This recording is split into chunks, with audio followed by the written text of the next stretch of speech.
I'm Anthony Geathers. And I'm Gregg Weiss. And we are the hosts of Case for Bass.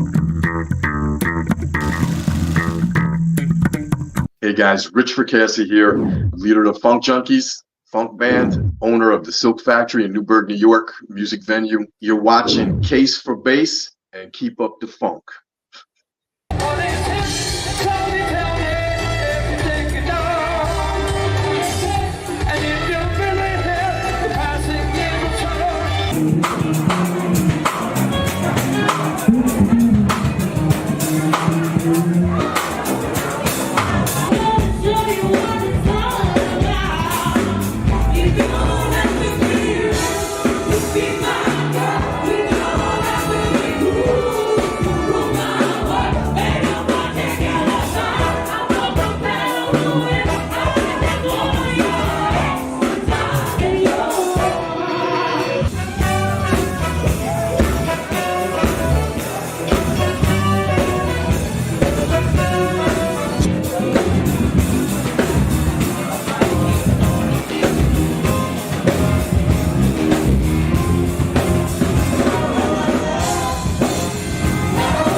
Today we have a special episode podcast, and we're going to introduce Rich Fracasse in a second. He is a bassist and club owner, and he's going to give us a lot of insight on what it's like on both sides of the bass. So to get this started, Anthony, we're going to kick off with the first question. Okay, first and foremost, big shout out and welcome to Rich Fracasse, owner of the Silk Factory, bass player and head frontman for the Funk Junkies, and of course, you own an air conditioning company as well. So let's give you a round of applause for all those cool little things. Thanks, guys. All right, so first and foremost, thank you for doing this with us. Yes, we're happy to have you as a guest. Yep. My So, pleasure.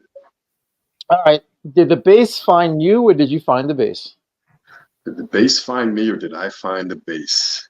I think a little of both, maybe, huh? But growing up, I was always into like more funk soul stuff. So the more prominent instrument in that is the bass. And my uncle played the bass in the 1960s, and he was in a popular band in the 1960s. So I thought, I saw my uncle playing the bass, so that's probably why I picked it up. But I said, man, oh man, let me play the bass because it's got 4 strings instead of 6 strings, and it's probably a lot easier to learn than the guitar, and I can get girls that way. Man, that's funny. That's classic. It's funny that you say that because a lot of people, it's you love the instrument because it looks easier compared to guitar because you're 4 strings, and at the end of the day, you're hoping that at some point you can get you laid. Well, once you start playing it, you find out it's not easier. Well, I was going to reference that. Billy Sheehan talks about how it's the easiest instrument to pick up and the hardest to master. That's right. And it's part of what's going on. My question is when you found the bass, were you playing in a band with a bunch of guys? Were you in your room just playing the records? How did it get off the ground? That's a good question, and hopefully this can be some inspiration to the people who start off later in life. But I started playing when I was about 14 years old, and I played in my bedroom. Come home and hearing your mother and father say, "Turn that down," But I really didn't start playing out until about 15 years ago. And and yeah, I don't want to tell you guys how old I am because I just dyed my hair this morning. But I'm working on that. I'm working on that. I wish I had hair to dye. I'm bald. Well, I'm working on that too. On no hair, I'm working on that too. That's happening as we speak. But so yeah, man, it was like playing in the basement with friends and stuff like that, and actually it kind of morphed into the Funk Junkies. So, but that's how the Funk Junkies pretty much started, probably about 14 or 15 years ago. Okay. Now you mentioned that your uncle was the one that kind of you saw your uncle play, so he obviously influenced you. What was your uncle? You mentioned he was in a popular band as well. So what were your parents playing in your household growing up? Well, my father was a trumpet player, and so I'd listen to stuff like Chicago and Three Dog Night and stuff like that back in the day. But I think going to school in Newburgh in NFA, and it was, there weren't a lot of white people. I mean, there was a population of white people, but it was a large population of back then. It was different, Italian and Irish, but there were a lot of black people and a lot of Puerto Rican people too. A lot of there wasn't, not like today. There was a lot of Mexican and that Spanish speaking element, which thank God for them because they're really helping turn around the workforce in this country. But back then there was a lot of black people. I mean, probably equal amount of black people to white people. So in order to fit in, and a lot of my friends were black and still are. And in order to fit in, I started listening to, funk and soul and, Bootsy and George Clinton and stuff like that. Okay, awesome. So that was part of your influence. Just being around that environment, you had a lot of that. Yeah. Man. When was your very first concert? Did you ever go to any of the funk shows back in the day?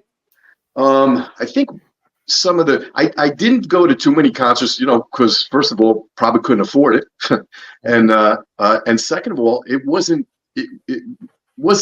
easy to access that stuff. Like now, you want to see a concert, you could watch it on your phone, Then you had to go to the city or something like that, and we couldn't just go to the city. It was like once in a blue moon, maybe the school would take you to Manhattan or something. You go for a class trip, but so until I was a teenager and maybe some of my friends started driving, then we went to some concerts. But still, it wasn't even, it was pretty much records. That's where you got to hear the music.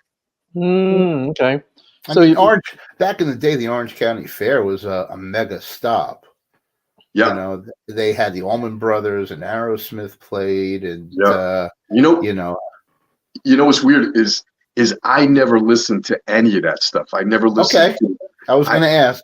Yeah, man. It's like I listened to Average White Band, Earth, Wind and Fire, Ohio Players, like all of the and I hated disco.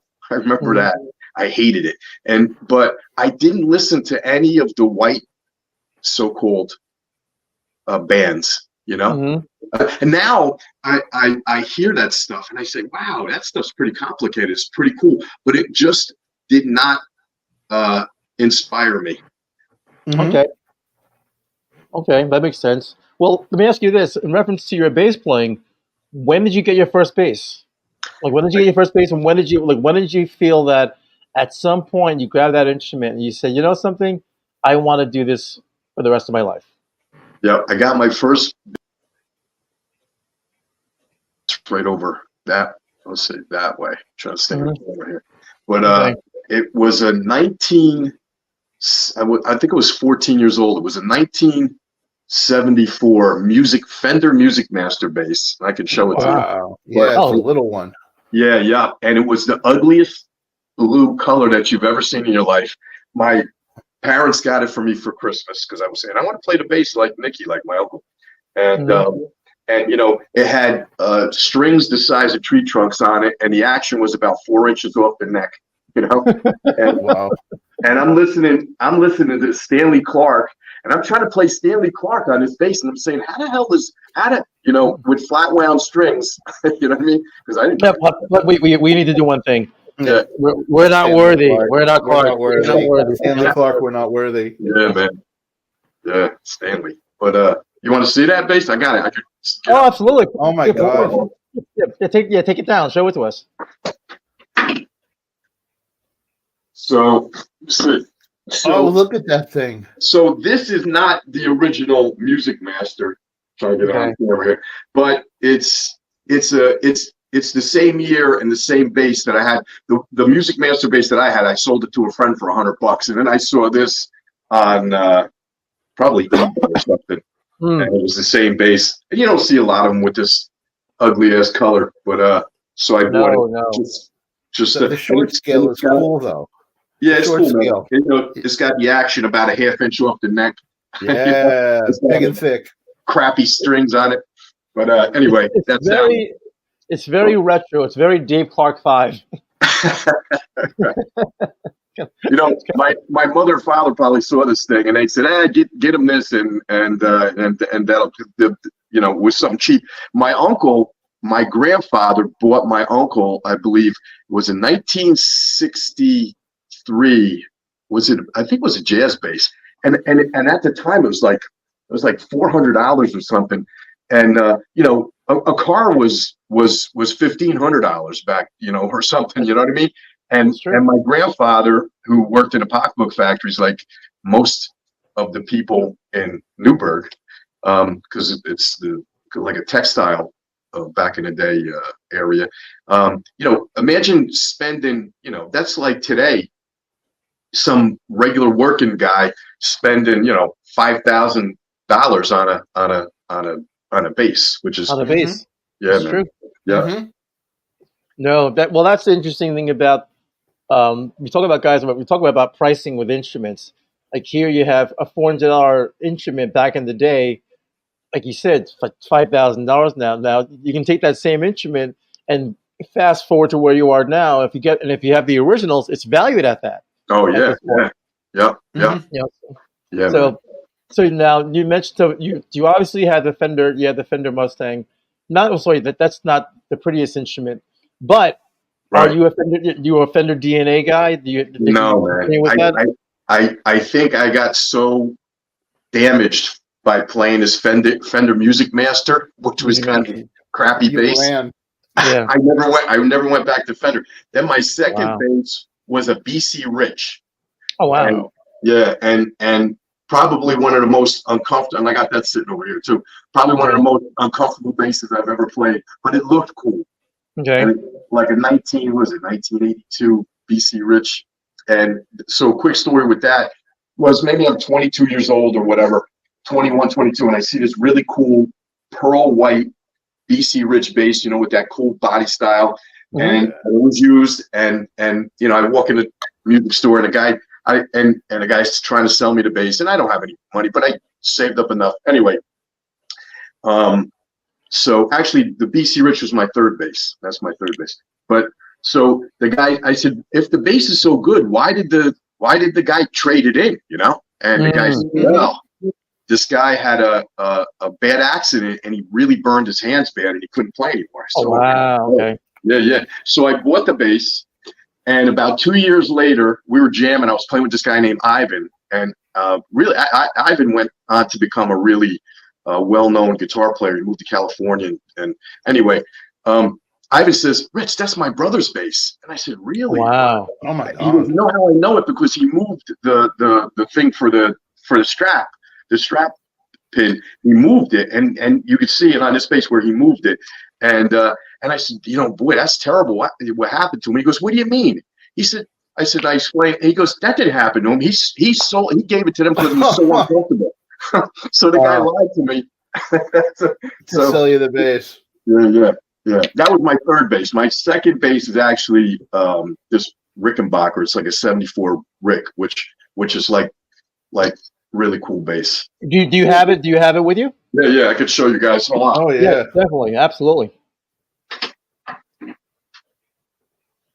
So this is the BC Rich, which look is at that thing. Which is a cool bass. God.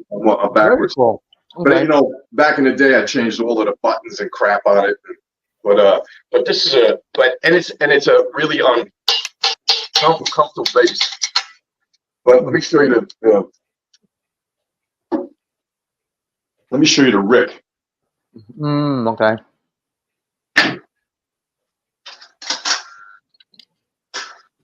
Now this bass got the shit played out of it. You know what I mean? You know, this is a cool bass. It's a great bass. I think it's What a strings 70, are on it? Wow. 74. What strings are on it? Say it again, brother. What strings are on it? And this rotor sounds. I used to use rotor sounds all the time. Okay. Nice. Yeah. Nice. Yeah, like real punchy, you know. I like that. I like the fact that the bass matches your outfit. You can currently play it right now if you wanted to. It's funny. Very, very cool. So you have the Beast You Rich is also, it's a good looking instrument, but isn't that kind of heavy? Yeah, it's pretty heavy. Yeah, it is. It's really uncomfortable. At the top wing like sticks right in your chest. You know, Okay. especially, well, I mean, if you play it down low, I play up really high, so that's why, Yes. you know. I noticed that when you play that you play high. I also noticed that you have a second bass player. I mean, I don't. Do you still have that? I saw you a few years ago. Yeah, Do you man. still have that same second bass player in your band? Tommy Roush. Tommy's a great bass player, great singer. Tommy's one of my best friends, and yeah, Tommy's the real deal. So we don't always. So through necessity, I became one of the singers in my band, and and I can sing and play, or I try to sing and play anyway. But I can sing and play, but sometimes it's just easier. So, and Tommy's a bass player, but Tommy plays guitar, he plays bass, he sings. So Tommy's more like, for our band, like the utility guy. You know what I mean? Mhm. But we do a lot of the songs we do with two basses. Wow. If I can ask, Go right ahead. Breaking the mold, like Rick James. Rick James had two bass players, and when there's always a myth about how bass players, like, you know, we're lonely guys, we're isolationists, where there's only one of us in a band, right? And you jump that hurdle, and somehow you're playing with two players. I would always want to play with another player because there's music to make, right? And how do you take that approach? Does one guy hold the bottom? Does one guy play up the neck? Are you playing the same note at the same time? Can you explain that a little? Yeah, man, that's a good question. So typically what we'll do is, where, you know, I didn't come up with these ideas because mostly everything we do has been done 20 times before. And when we do it, it just may be a little bit different and unique. So like one of my favorite bands was Average White Band. And it was like, you know, back in, like, you know, 1974, I'm listening to all this black music, and I'm the only white kid in my neighborhood playing black music at the time. And all of a sudden I hear this song on the radio. It's sitting in the back seat of my mother's car.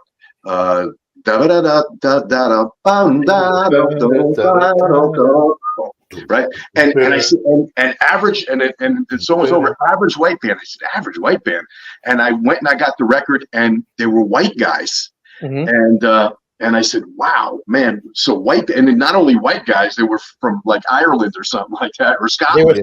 They were Scottish. Yeah, Scotland, right. So with Average White Band and a lot of that funk soul music, they would have two guitars and a bass player. One guitar would do a lot of like single note riff stuff. So when we do two bass stuff, a lot of times Tommy will grab the bottom and I'll do like single note riff stuff up higher on the neck. Or if I'm trying to think, one of the songs we do with Tommy just hit the bottom thumb, and maybe I'll do more intricate stuff. But you're working together to play that one part, and there's a lot of times, even on these records, where they would have double track bass, and to have a second bass player that's locked in with you as the first bass player, it can really open up a lot of paths. In order to make and make that funk work, where usually the pressure is just on the bass player to be low, to be high, to be in the middle. to Well, hold you know that what? groove. That's right. If you listen to some Stanley Clark stuff, even Victor Wooten stuff, not Victor Wooten so much as I can't think of his name right now. Anyway, Marcus Marcus Miller, Miller? Stanley. Marcus Miller, right? Marcus. If you listen to Marcus, Stanley, a lot of times they got another bass line, and a lot of times on stage, they have another bass player just hitting the bottom while they're, which is Stanley cool. always has a second bass player on stage. Well, really? Okay, cool, Yep, man. always. Yep. Yeah. But unfortunately, you get a lot of players that they want a traditional band, and that's only one bass player. Right.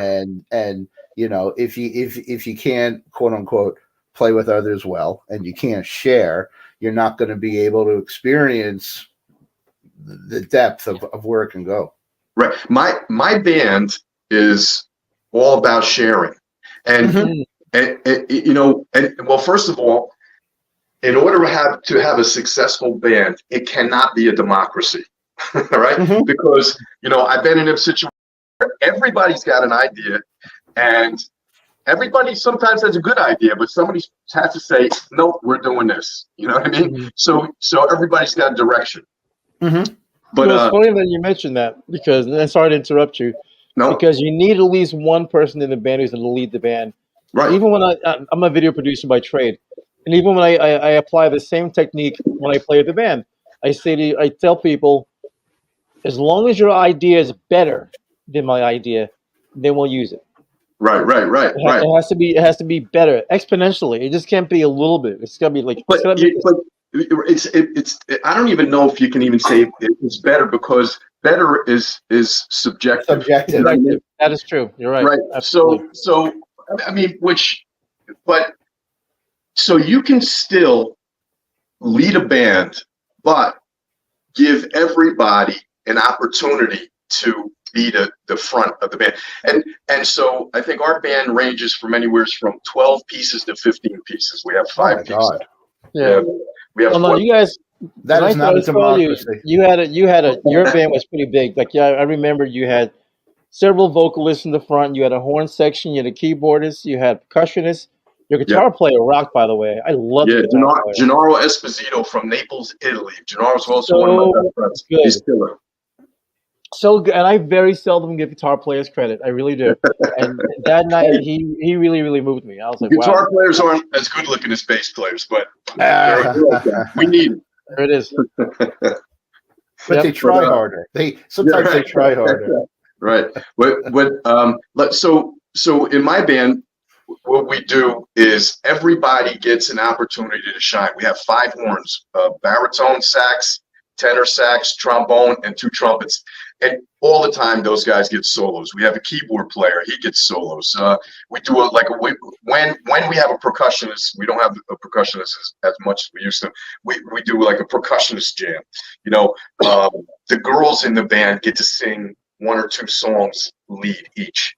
Tommy and I sing songs lead. There's bass solos. There's guitar solos, and what happens is it keeps it interesting. Nobody, a lot of times you go to see a band and you're just watching the guitar player, Sure. But when you have 10, 15 people to watch and draw your attention to, it just makes it more interesting. Yes. And it's so funny that you mentioned that. I had a friend of mine who would he plays in a 3-piece band, and every once in a while I'd play with him, and he would try to do like Steely Dan with 3 pieces, and he's always convincing himself that he can pull that off, and I go, dude, it doesn't work. It just it doesn't work. The 3 pieces, guitar, bass, drums, doing Steely Dan. It's not like you're doing Sweet Home Alabama, where you can get away with that. Right. Partially. It doesn't work. The problem with Sweet Home Alabama is there's 3 guitar players. And I mean, not to belittle Leonard Skinner or 3-piece bands at the same time, because I'm in one. And but you have to pick your lane. You got to figure out, if I'm playing bass, I also got to carry keyboard players. Here's an interesting thing too. So as a bass player, I found myself in these situations where me and a guitar player and a drummer, and it was not full enough. Like, you could get a band like the Police, and it sounds like there's 50 people playing. But if you're not, and at that time, good enough, like I wasn't. So what I ended up doing was learning, like I became a little bit busier. I would do chords, and it would help fill that three-piece sound in. Question. Awesome. Did you in your playing, did you ever seek out like a mentor, take lessons, hit the books? Was that part of it? I'm gonna give everybody a secret, and I don't tell a lot of people this, but I do not know any of my scales, and it's terrible. And I do not know. I don't know the fretboard. I don't know it. I know what the notes of the strings are, and so a lot of times, like if I don't remember where we're going, you'll see me turn to Gennaro and say, "Which the play to I'll tell him to play the root note of the song, and then I'll get it. Okay, that's where I know where I got to be. So, which is bad. There's no disqualifications here. This is the case for bass, and a lot of times in the case for bass, feel dominates technique and education. And because we're going to leave that to other players, and the bass players that went through all the training to become bass players usually didn't get it as bass players. They got it on other instruments. They got it on piano. They got it on guitar. And then when they approached the bass, the whole feel concept kind of evaporated. Right. A lot of that black and white on paper reading, unless you fell into that style of music that required it. Like we talked to a lot of people that play on Broadway, and you got to read. And you got to read music. The bottom line is they have no choice but to read. Otherwise, look, you can't be in the union without having any unless you're recommended. Like for example, I just found out at Vic's camp that Dennis Chambers can't read music. Huh. Dennis Chambers, Lenny White, and basically what Victor was saying was, as great as they are players, because they can't read, they're not getting a lot of jobs. But they count. Right. Yeah, you can't. I mean, they can. Counting is 2/3 of reading. Yep. Right. So the fact that if you're a musician and you want to be a full-time musician, you should learn how to read. But but also here's another thing. And like I play with some really great talented people, and everybody says they're going to make it, right? Well, you know what? It's like all of these kids thinking they're going to become basketball stars in the NBA. Most likely that's not going to happen. So I was telling one good friend of mine, brother, you need a job. You need a real job.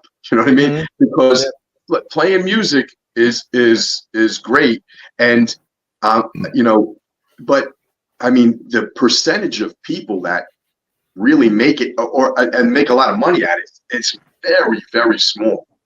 Yes. I give you a quick story. My uncle was a bass player, and a good bass player. The name of that band was the Aborigines, and back in early 1960s. You guys can look it up. But my grandmother says to my uncle, I'm 5-6 years old, and I spent a real lot of time at my grandmother's house growing up, and my grandmother says to my uncle, "You need to get a job." And my uncle says, "Ma, I got a job." And she says, No, you need to get a job. And he says, "Ma, I got a job." And at the time, which is another travesty, that like these guys are making like $100 a week, in the 1960s playing music. Now, $100 a gig. Now, these poor guys, they'd be lucky if they make $100 a gig, playing. That's true. It's terrible. That's true. But being one of those bands, I concur. Yeah. So he's telling my grandma, "I got a job. She goes, "What do you do in your job?" My grandmother. She says, "Yeah, we play music." She goes, "That's it. You play. You don't work." But it's true. I mean, it unfortunately it travels far because a lot of that goes with public respect. Is you play, right? I like to use the word perform. Right. or you know, but you know, when you talk about work is generally a laboring service, and I'm not saying music isn't, but at the end of the day, you're performing for others in an art. Right. And, unfortunately, because it's fun, or it's enjoyable most of the time anyway. People perceive it. People don't think you should get paid for it, but you know, it's amazing that what some of these people go through to play music. I mean, you know, our guitar player Gennaro, his father had a really successful company in Italy, a shoe store, a big successful family. Gennaro didn't want to do it. Gennaro packed up, moved here. I think he went to the Juilliard School of Music, and Gennaro's a full-time musician. Gennaro could be comfortable, but you know, one of our promoters for the Silk Factory, the same thing. The guy, the great guy, very talented guitar player, killer band he's got. His family owns car dealerships. The guy could be a multi-millionaire, and he's playing music. You know, so yeah. So his love for the music obviously dominates the love for money. Right. You know, another sad thing is like some of these most amazing, famous musicians, gold records and touring the country. These guys don't make a lot of money, man. It's terrible. You know, it's terrible. And I personally know some of them and how hard they work. And it's really, you know, it's a shame that all that money goes to one place and not where it should. It's part of the reason they call it the unfortunately music that's a business. reflection in our society. Right. Yeah. And that answers the question why there's no democracy in a rock band. That's right. No, not at all. So how long have you been? So you formed the Funk Junkies when? Well, it's probably about 14 or 15 years ago, and it kind of morphed. We were jamming in the basement, and one of the guitar players I always just jam with in the basement, his name's Kevin Golden, a great jazz guitarist, actually, Kevin is. And I said, you know what, Kevin's leaving. Let me see if I could find another guitar player. And I got Ricky Woodard, who's a good friend and a great bass player. Ricky plays with Bills to Pay, and Ricky jumped in. Yeah. Ricky jumped in playing guitar with us, and we started. And then I said, "Geez, it would be cool to jam with some horns and on and on." And the next thing you know, and Ricky went on to do something different, and we got another. Ricky didn't really play out with the Funk Junkies yet. He went on to do some other stuff, but next thing you know, I got 13 people in my basement, and we're playing Tower of Power. You know, and I said, "Wow, this is pretty cool, man." And Tony Falco from the Falcon. Rest in peace, my brother Tony. May he rest in peace. Yeah, he passed away. What a good guy. Tony gave us our first show at the Falcon, and we had I don't know, 200 or 300 people come to see us. It was pretty amazing. It was the first time I played out in front of a crowd, and I was so afraid. Yeah, man, I was so afraid. It was numb. It was like I was like on autopilot. And I was singing and playing. I don't even remember what happened. It's a rite of passage, dude. But you must have been a little spoiled, because for you to have your first time out and to get a couple hundred people at your show. Yeah, that's true. I mean, that's pretty impressive, because most bands you play out, especially if you're younger. Yeah, I'll use stage than in the crowd. Yeah. I'll use the teenagers as an example. Using it as parents there, your uncles, and a couple of other family members, and a few friends, and you have, like, if you're lucky, 20, 25 people on the show. Most of them are family and friends anyway. You know what, brother? Yeah, man. It's very, very, very lucky. I thanks to God, you know, I've been lucky with that, and that's, you know. It's pretty.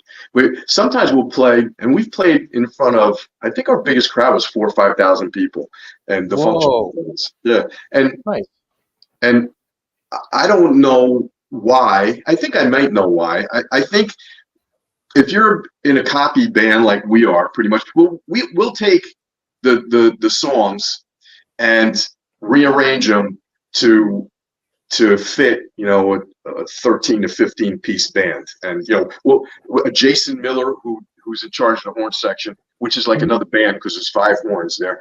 Wow. Jason writes all the horn charts. Gennaro is pretty much the music director. Tommy helps out with the vocals. He's great with harmonies and stuff. So, Nice. but yeah, so we'll take these songs and half of the songs we do isn't like the recording. It's our arrangement of them. I was going to ask that. Mm-hmm. Yeah. But we'll take the songs and we'll play, like when we first started playing, this is like a lot of bands, I think, they're not as popular because they let the lead guy in the band lets his ego get in the way. And the lead guy says, you know what, because I like this song, everybody likes it. No, that's not the way it works. We were playing, when I first started with the Funk Junkies, we were playing a lot of Tower of Power, man, like Oil in the Ground, Soul with a capital S, Soul Vaccination. You know, yeah. And that's some, you know, especially for us guys as bass players, that's some cool shit. Oh, Rocco. And I love to play that stuff. But what I noticed was the audience wouldn't react to it as well as if we played Shining Star by Earth, Wind & Fire. You know what I mean? Right. Yes. Oh, yeah. So you try a song, you see how the audience, you just don't try it once. You try it 2 or 3 times playing it out. You see how the audience reacts.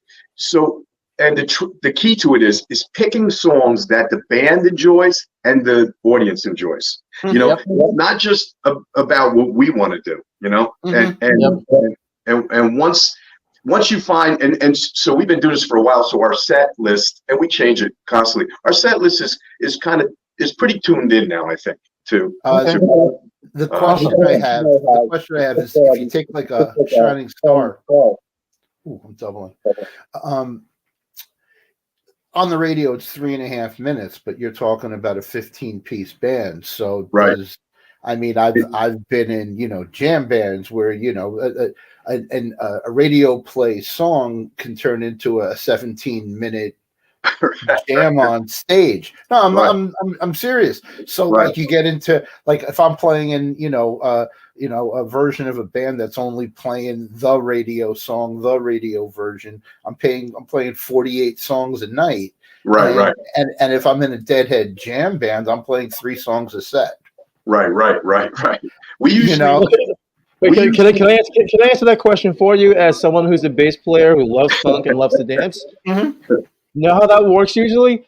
When you're playing too long, dance floor begins to empty out. That's right, brother. It's pretty much, it's that simple. You just kind of go, they're playing too long, I'm done.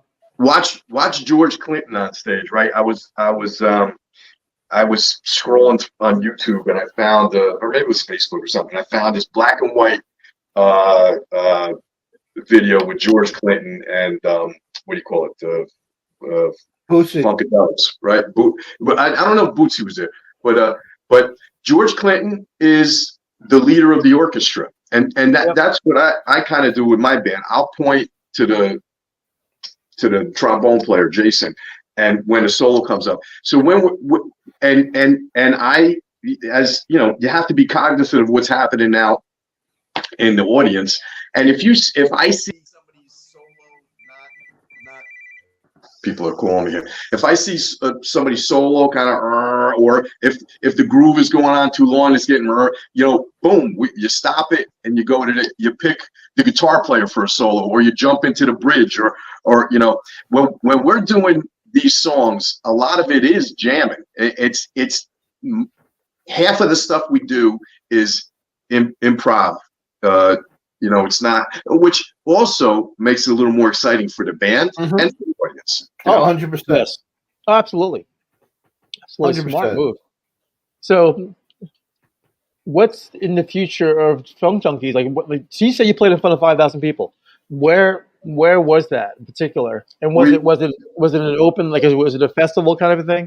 Yeah, man. Yeah. So the Newburgh Illuminated Festival, which unfortunately, thanks to a few imbeciles in the city of Newburgh, in the city of Newburgh government, it's not going to happen this year or last year.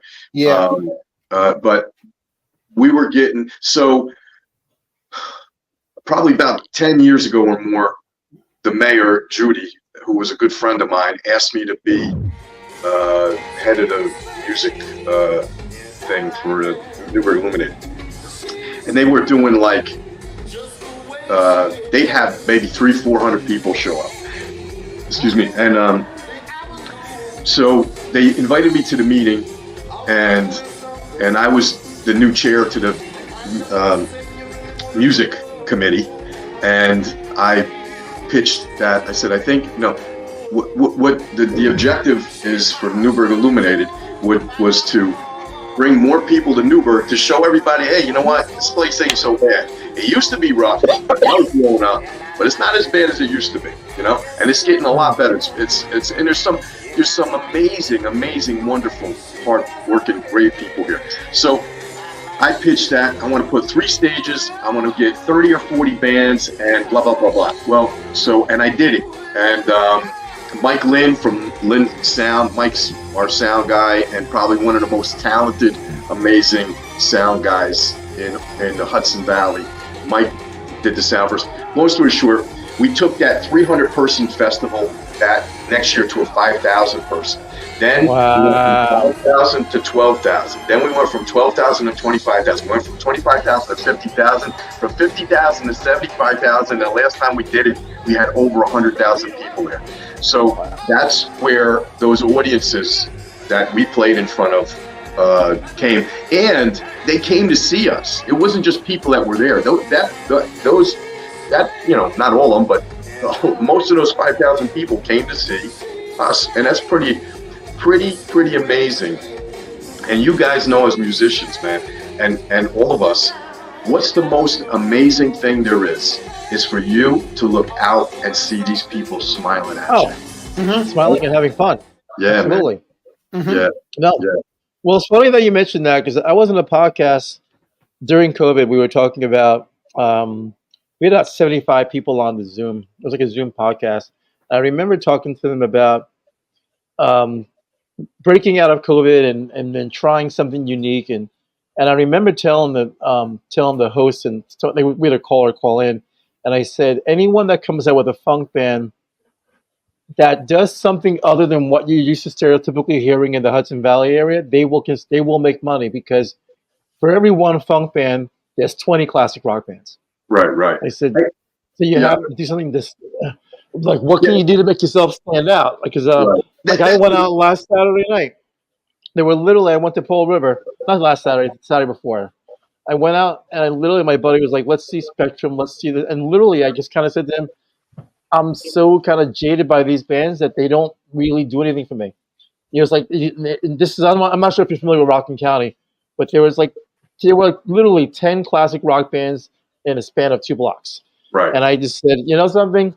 It's like a buffet where there's too many choices. You must have been in Pearl River. It wasn't Pearl River. It was actually, you're absolutely right. And I just we ended up bouncing from bar to bar, and I left like 20 minutes later. I just kind of all right, I'm done. Yeah, Oh, sorry. Yeah. Go. No, like funk and soul music. Soul music is like freaking James Brown, brother.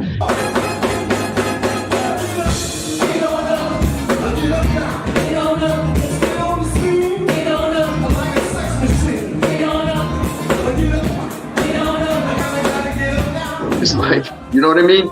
And it's, I don't know what it is.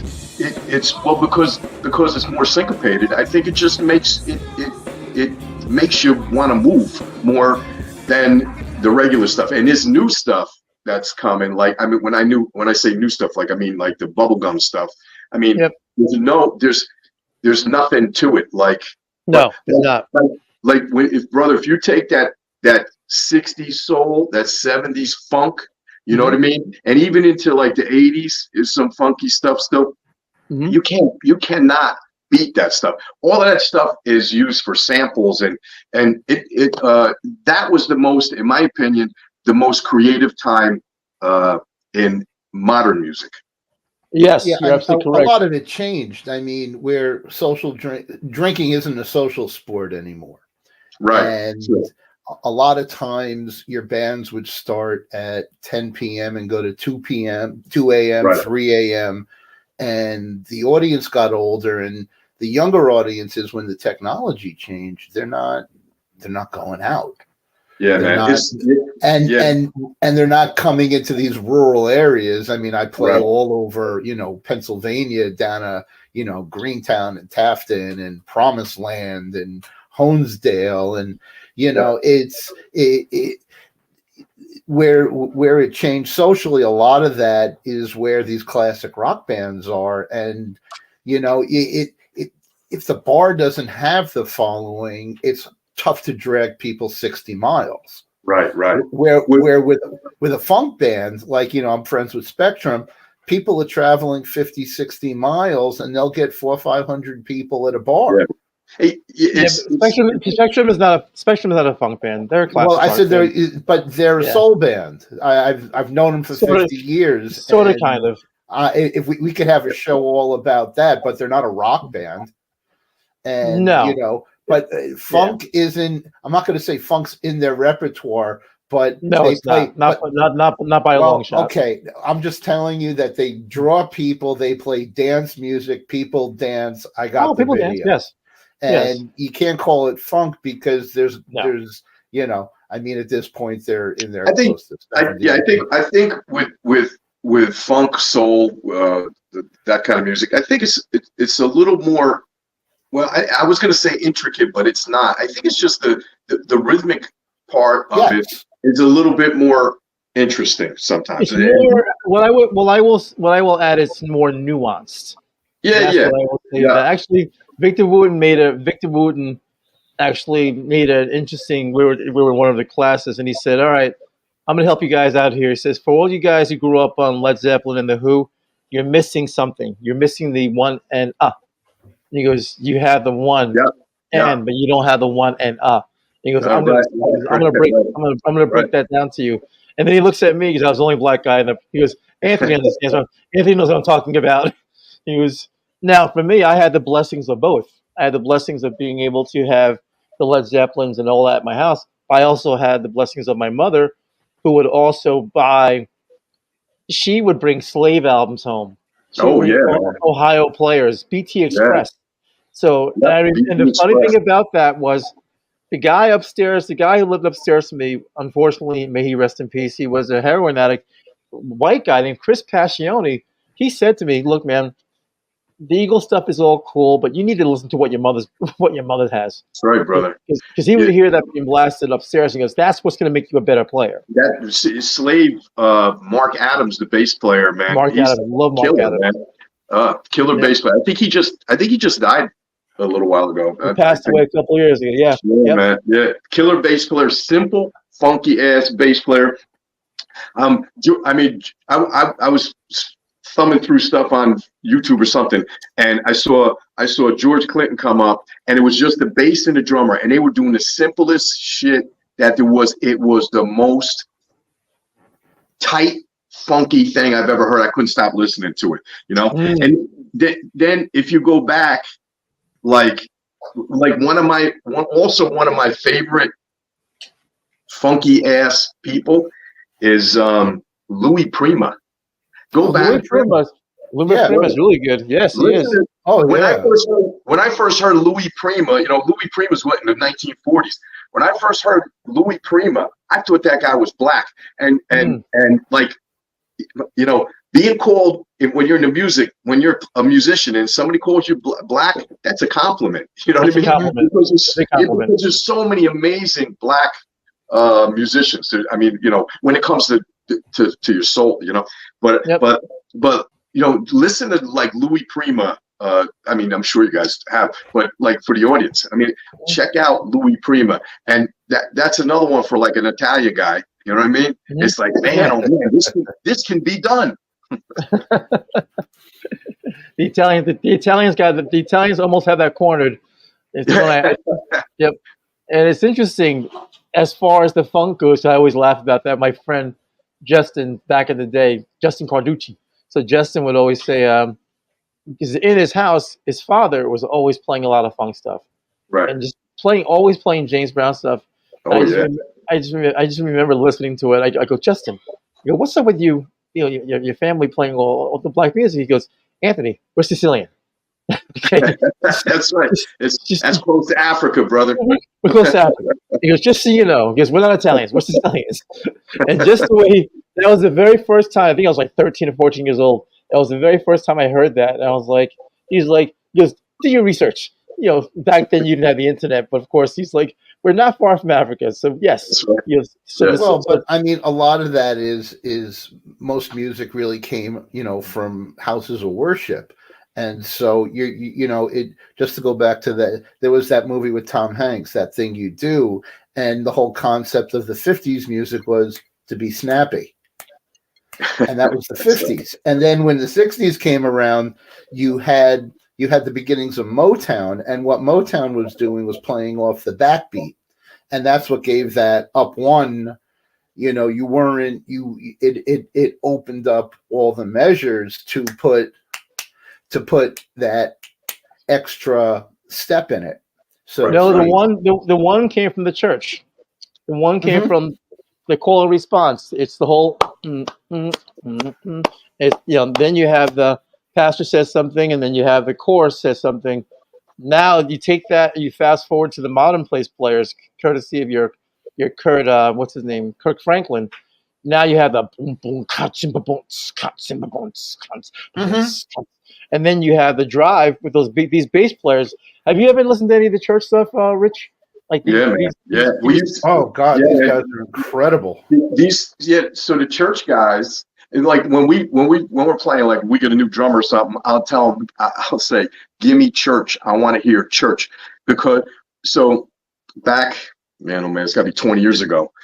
I used to, did all the recording stuff, and I got all of that crap here now. But back in the day, we had the little Mac computer, and I would get these kids from Newburgh in here. And a lot of these church kids, these kids were amazing. I mean, the drummers, the keyboard players, the piano players, the singers, amazing. I think most, and bass players, killer bass players. But most, I think I mean, you hear some of these gospel groups, man. It's like these guys are the real deal. No joke, and they're hard to follow up behind because these guys they're such amazing players. Like they literally have their own niche as far as it's almost like they have ESP. It's almost like they have ESP. I say to myself, this can't be started because they're not looking at, how the hell do they know to go there? They're playing three beats ahead. That's where their mindset isn't on the one; it's in the three. Right. Well, I think it all depends on who you talk to about it. Most gospel players will tell you. Most gospel players will say to you, "Look, man, if you're not part of church, you just can't. You're not going to understand it." Like, right. I ended up. I applied for that band. Was it Take Six? Which one was it? Take Six, the vocal guys. Yeah, like I years ago we promoted them, and the manager found that I was a bass player, and he said to me, I said, "Hey, man, are you looking for a bassist?" He said, "Yes, actually, yes, I am." And he goes to me, "Are you saved?" I go, I said, "I'm kind of a heathen." And he goes to me, "You're not going to make it in the band." Yeah, man. Yeah. Just the way he goes, if you don't know the songs, you're not going to know where to, because you're not going to have a natural feel for it if you don't know where to hit. Right. Yeah. And Take Six was another amazing band. Yeah, man. A cappella band. Who we didn't mention is Rocco from Tower Power, man. Rocco, who just died too, killer bass player. Rocco and Jocko, right? Rocco and Jocko. Yeah, Rocco and Jocko. Yep. And both guys, it seems sometimes the more talented people are, the more demons they have, Yes, yes. And like Rocco and Jocko, man, both of them, but a couple amazing guys.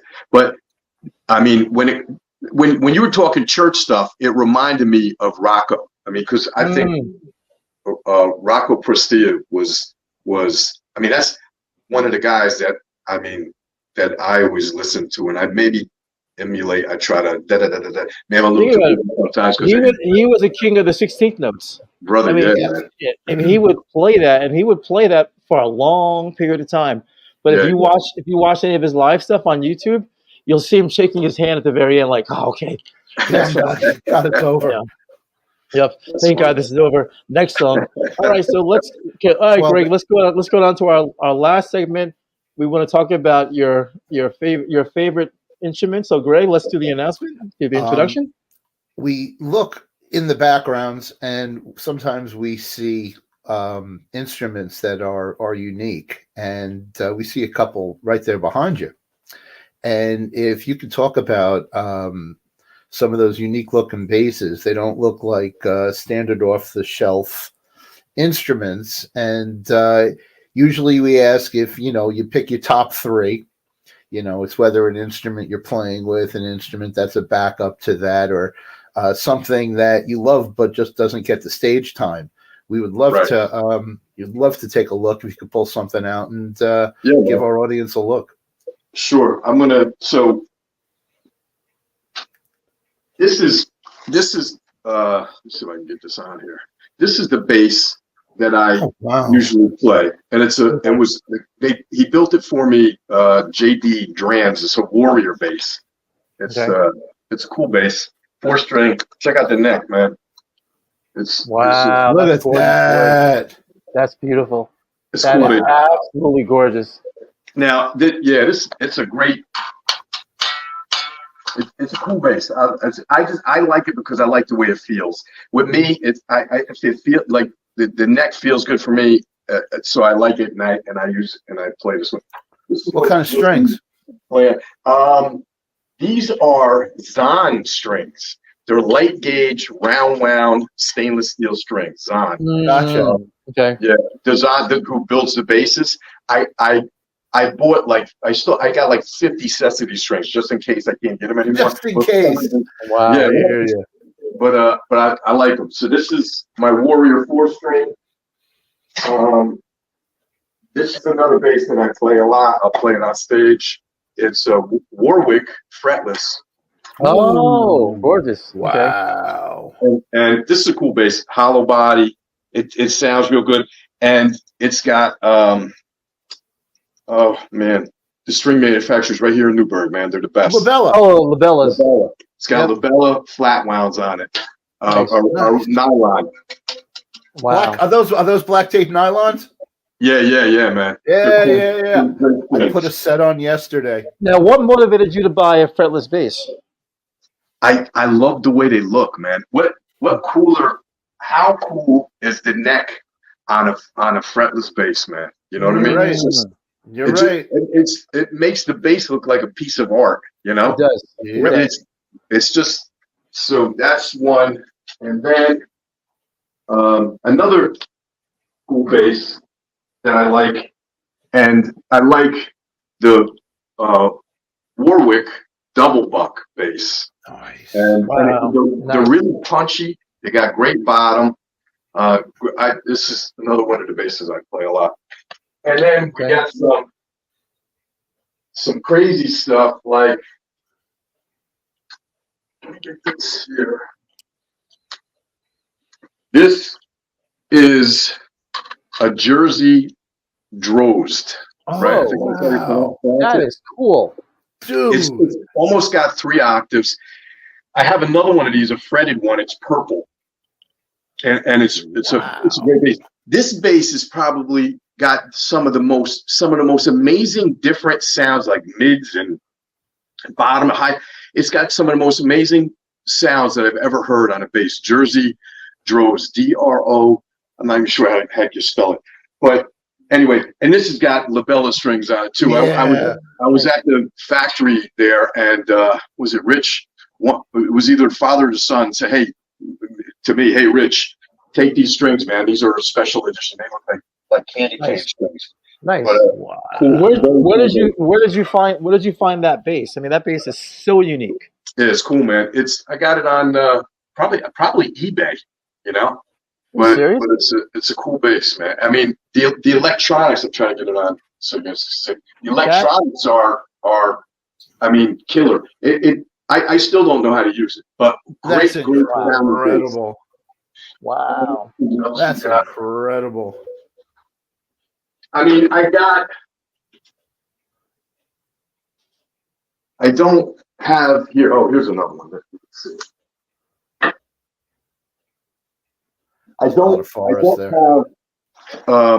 have.